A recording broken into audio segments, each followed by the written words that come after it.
The Roaring Twenties, a decade of unprecedented prosperity and cultural dynamism, seemed like a party that would never end. America was dancing, spending, and investing with boundless optimism. But as the decade drew to a close, the music began to fade. The stock market, once the symbol of endless growth, faltered and then crashed spectacularly in October 1929. The vibrant scenes of celebration were abruptly replaced by widespread shock and confusion as the nation plunged into an economic abyss. The party was over and a long, harsh mourning had begun. The collapse was swift and brutal. The hum of industry fell silent as factory smokestacks ceased their billowing. Gates were locked, and thousands of workers who once built the nation's wealth found themselves unemployed, clutching their meager belongings as they walked away from their livelihoods. Across cities and towns, for rent and for sale signs became a common sight on storefronts and homes, stark symbols of failed businesses and shattered dreams.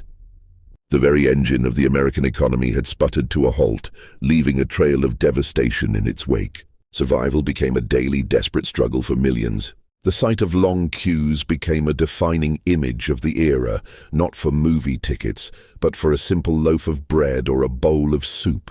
Men, women, and children, their clothes patched and worn, waited for hours for basic sustenance. In soup kitchens, communities formed out of shared desperation as people huddled together, sharing what little they had, finding a flicker of human connection amidst the overwhelming despair.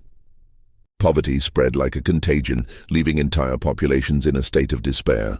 In the shadows of once gleaming skyscrapers, makeshift shanty towns sprang up, derisively named Hoovervilles. Here, families constructed crude shelters from scrap wood, metal and cardboard, trying to carve out a semblance of home amidst the squalor. In the Great Plains, a severe drought combined with poor farming practices gave rise to the Dust Bowl. Massive swirling dust storms engulfed the landscape, burying farms and forcing countless families to abandon their land and become migrants in their own country. Yet even in the darkest of times, the American spirit of resilience and community refused to be extinguished. Neighbors helped neighbors, sharing a slice of bread or a few potatoes. Small acts of kindness became lifelines.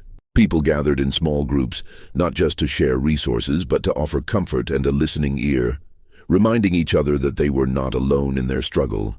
In some areas, community gardens were planted on vacant lots, a testament to a collective will to endure and provide for one another. A glimmer of hope emerged on the horizon with a new voice and a new promise.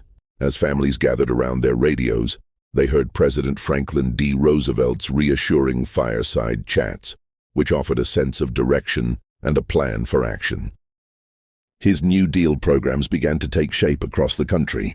Initiatives like the Civilian Conservation Corps and the Public Works Administration put people back to work. Stick figures, once idle and dejected, were now seen building roads, planting trees, and constructing dams, slowly but surely rebuilding not just the nation's infrastructure, but also its sense of purpose and dignity. The road to recovery was long and arduous. It wasn't a sudden reversal of fortune, but a slow, painstaking crawl back toward stability.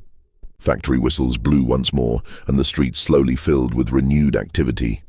While the scars of the Great Depression would remain for a generation, the enduring image was one of a family looking toward a brighter dawn.